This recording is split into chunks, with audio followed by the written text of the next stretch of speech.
Son amour m'a fait du bien.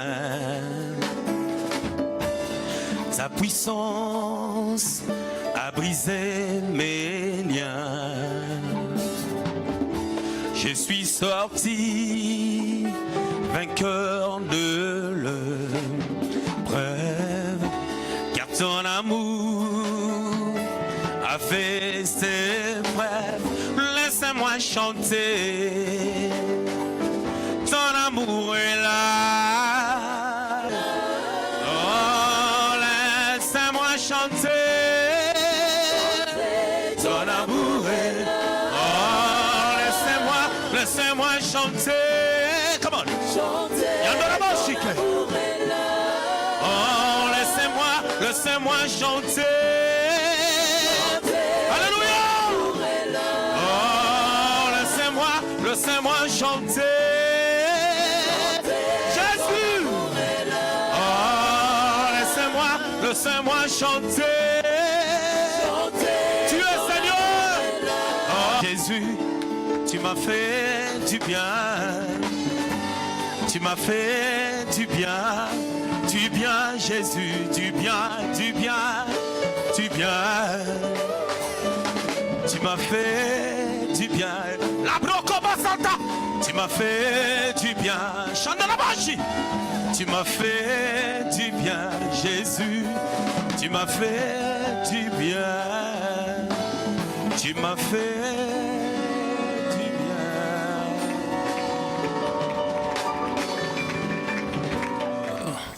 Une petite pensée que j'intitule s'approcher de la vision. S'approcher de la vision.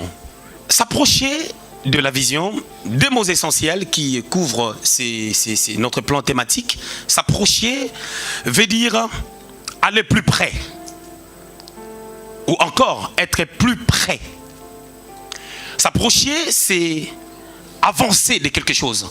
On s'approche toujours de quelque chose. On peut s'approcher d'une maison, s'approcher d'une ville, s'approcher d'une destinée, s'approcher d'une compréhension, s'approcher d'une personne.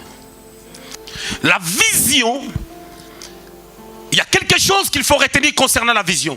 Tu ne peux pas devenir une femme importante, un homme important, ou je dirais mieux, tu ne peux pas être à l'aise dans ton foyer, dans ton entreprise, dans ton travail, dans tes études, si tu n'as pas la vision des faits. J'avais dit tout à l'heure que la vision, c'est la compréhension de la mission, parce que nous sommes sauvés pour accomplir une mission sur la terre. Et pour accomplir cette mission, tu dois comprendre c'est quoi les enjeux, les valeurs de cette mission. Et cette compréhension, c'est ce qu'on appelle la vision. La vision dont on est en train de parler, c'est pas quelqu'un qui dort, qui voit des choses et il se réveille brusquement. Ce ne sont pas des choses que Nabuchodonosor a vues dans Daniel au chapitre 2. Mais c'est toute une compréhension des choses. Et pour comprendre ces choses, pour comprendre la vision, il faut une approche. Et cette approche, c'est pour aller auprès de la personne qui donne la vision. Pourquoi nous parlons de la vision? On doit avoir un but. Pourquoi nous parlons de la manière à s'approcher de la vision? Je vais dire 2, 3, 4 choses. La première des choses, c'est parce que c'est un constat. J'ai remarqué que les chrétiens n'ont pas la vision. Ils n'ont pas la vision, pourquoi? Peut-être parce qu'on les enseigne jamais sur la vision, ou soit peut-être qu'ils refusent l'enseignement. La deuxième des choses, pourquoi parler de la vision? Parce que si on n'a pas la vision, on n'a pas le canevas. Exode chapitre 25, verset 9, la Bible dit, Dieu dit à Moïse, vous construirez le tabernacle, vous construirez, pas toi seul, vous construirez le tabernacle, selon les modèles que je t'ai montrés. Or, quand Moïse devait construire le tabernacle, le même Dieu qui lui a dit de construire, c'est le même Dieu qui lui a dit, sache-le que, Exode 31, que j'ai oint Bethsaléel, je lui ai dompté, je lui ai donné, my God, je lui ai rendu capable, je lui ai donné l'intelligence, la supériorité dans l'art, les capacités de pouvoir dois mettre en exergue ce que toi tu avais reçu de la part de Dieu. Il y a un cheminement d'idées. Dieu parle, Moïse aperçoit et Moïse doit transmettre les modèles. Bezaleel n'a pas les modèles, mais sauf qu'il a l'intelligence de faire.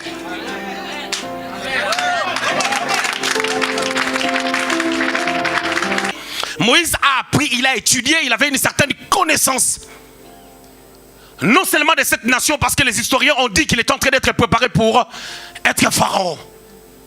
Il était habile, c'est un homme intelligent, un intellectuel tout fait, mais qui ne savait pas travailler avec ses mains.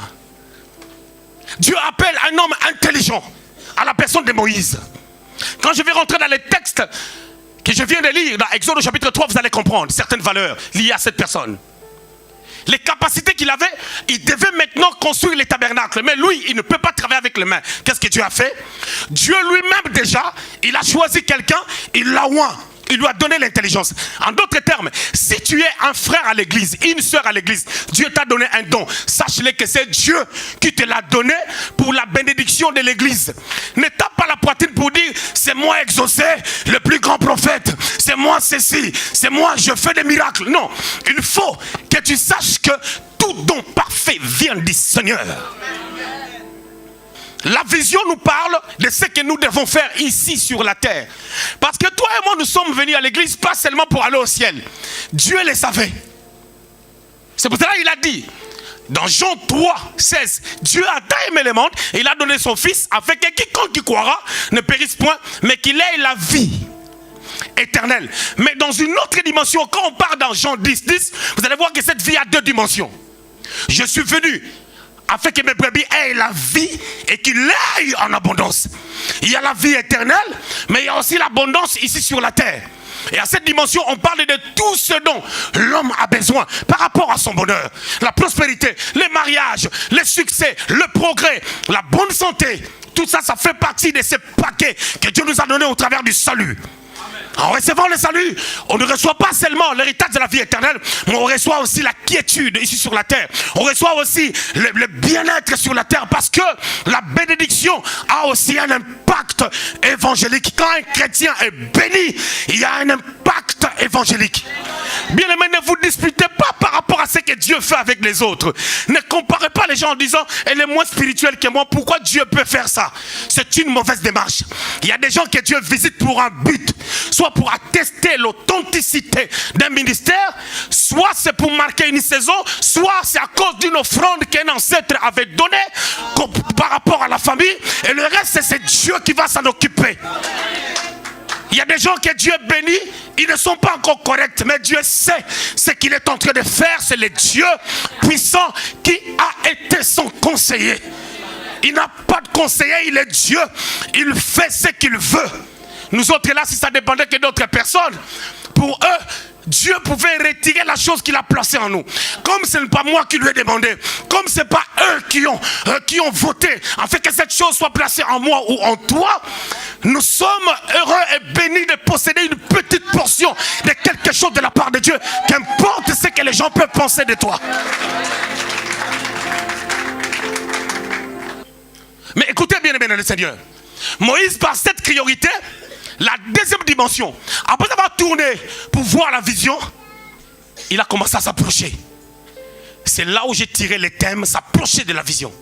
C'est-à-dire, si Moïse était resté là où il était, là où il a commencé à voir cette grande vision, rien n'allait se faire. Il a fallu qu'il voie et qu'il commence à s'approcher. Quand il s'est approché, quand on s'approche de Dieu, on ne s'approche pas du Seigneur comme tu veux. On s'approche de Dieu comme lui veut. Quand il a commencé à s'approcher, Dieu lui a dit, enlève tes chaussures. Enlève tes chaussures, enlève tes sandales. Parce que ce lieu, c'est une terre sainte. En d'autres termes, la sainteté de Dieu devait l'affecter. Les règles commencent. Quand tu dis oui à Dieu, c'est là où les règles commencent. Première règle, enlève tes chaussures. Le sauveur doit souffrir avant.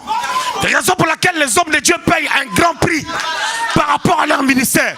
Et le Seigneur lui-même, il avait payé un grand prix pour ton salut et pour mon salut.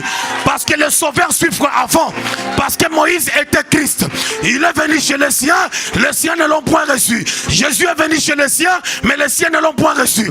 Quand Moïse était né, il y a eu massacre des enfants. Quand Jésus était né, il y a eu massacre des enfants. Moïse, son corps a disparu, il n'a pas de cimetière. Jésus aussi, le tombeau est vide.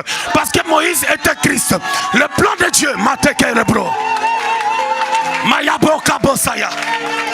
le plan de Dieu est que moi et toi nous devenons de Christ. Chrétien veut dire comme Christ.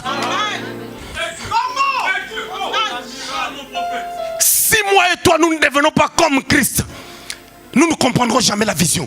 Parce que le Seigneur dit, ce que je fais, je ne le fais pas de moi-même. Ce que je fais, je le fais sur base de ce que j'ai reçu du Père. Or, ce qu'il a reçu du Père, c'est la vision. Il a dit dans le livre d'Hébreux chapitre 10, Dieu n'a souhaité ni sacrifice ni holocauste.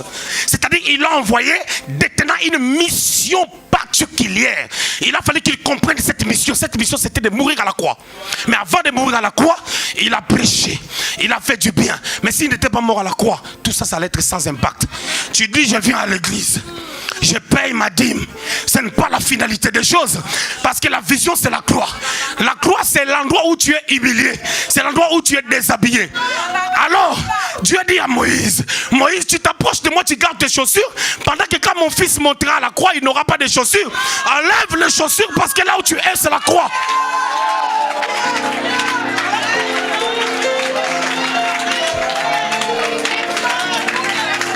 Il enlève les chaussures. Raison pour laquelle quand Dieu t'appelle, ne dis jamais que moi j'aime pas qu'on touche à ma personnalité. J'aime pas qu'on touche à ma vie.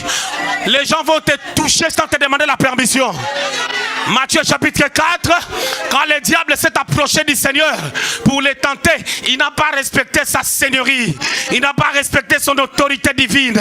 Il l'a attaqué. Toi qui es sensible, mais tu as l'appel de Dieu. Dès qu'on parle de toi, tu es triste. Ah, tu seras bien triste parce que le ministère, c'est l'affaire des injures. C'est l'affaire des critiques. Si on ne t'a pas encore appelé voleur, tu n'es pas encore chrétien. Si on n'a pas encore menti sur toi, tu n'es pas encore comme Christ.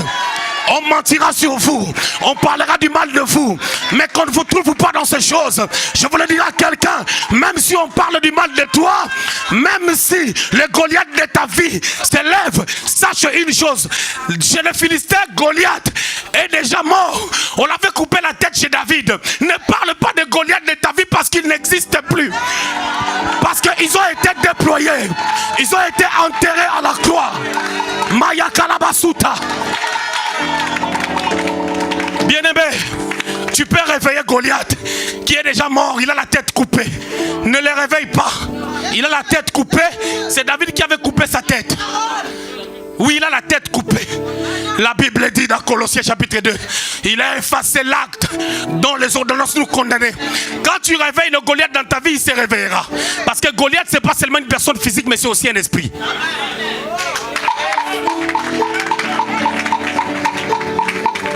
Est-ce que je peux prêcher? Est-ce que je peux prêcher? Est-ce que je peux parler comme un prophète? Quand Moïse s'est détourné, la première des choses, on a dit, il s'est détourné. La deuxième des choses, il a commencé à s'approcher de la vision. Et Dieu lui a dit, arrête, les règles ont commencé. Quand les règles commencent, c'est la troisième étape. C'est toi qui dois écouter Dieu. Toi, Moïse, tu n'as rien à dire. Écoute ce que Dieu te dit, enlève tes chaussures. Tu ne peux pas savoir. Moïse ne pouvait pas connaître ce que Dieu veut de lui, c'est-à-dire la vision, s'il ne s'était pas approché. Quand il s'est approché, Dieu lui a dit, Moïse. Alors à un temps donné, c'était le temps de l'appel. C'était le temps où Dieu doit lui donner la vision. Je veux ce soir, quand tu vas rentrer chez toi, tu dois savoir en 2018, je vais faire quoi? Quelle est ma vision? Je ne veux pas que ta vision soit le mariage, toi femme. Le mariage, ce n'est pas la vision. Le mariage, c'est quelque chose que Dieu a institué. Ça fait partie des institutions divines. Et la première même. Il n'est pas bon que l'homme soit seul. Donc, c'est-à-dire qu'il n'est pas bon aussi que la femme soit seule. La femme était dans l'éternité. Il arrive des fois, l'homme est en train de chercher le bonheur, chercher le mariage. Mais le mariage est à lui. Adam était là, il ne trouvait pas d'aide semblable. Oh, l'aide semblable était dans ses côtes. Et Dieu est venu l'instruire. Écoutez, je te fais dormir, tu vas voir le miracle. Il le fait dormir, il prend sa côte. Il fabrique la femme et il l'amène. Je voulais dire à quelqu'un que ta bénédiction est entre tes propres mains. Ce n'est pas entre les mains de qui que ce soit. Nous prophétiserons, nous te dirons des choses que Dieu veut faire, mais la bénédiction est sur ta côte. Il faut que tu aies une côte à moins. La côte à moins, c'est l'absence de quelque chose. Quand on enlève ce que toi tu avais, on part avec. C'est ta dignité. Quand tu perds ta dignité, tu commences à être comme Dieu. Il y a quelque chose que tu dois perdre. C'est ça qui va créer ta bénédiction. My God, Caplo Cassant.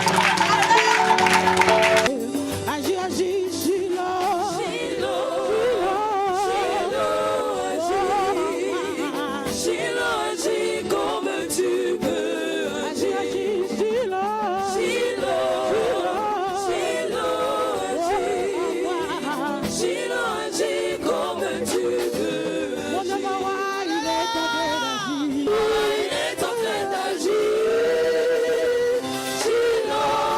es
Tu es pour nous le grand berger.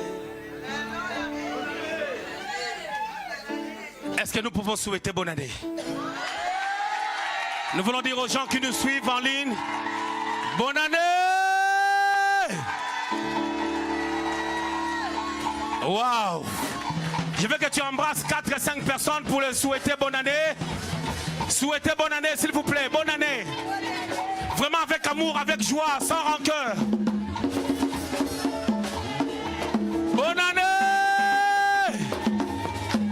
Bonne année! Bonne année, ma fille. Bonne année!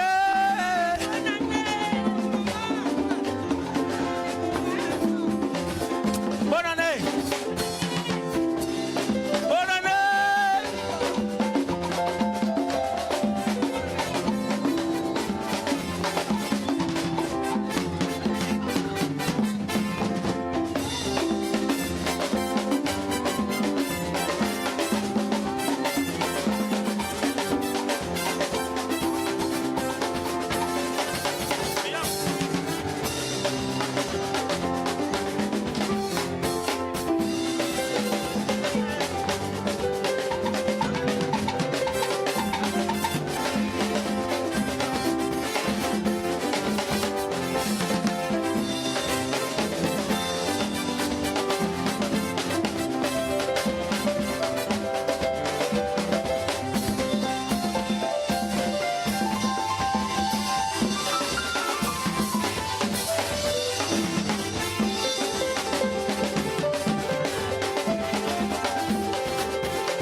Gloire au Seigneur. Bonne année, bonne année. Bonne année. Bonne année. Bonne année.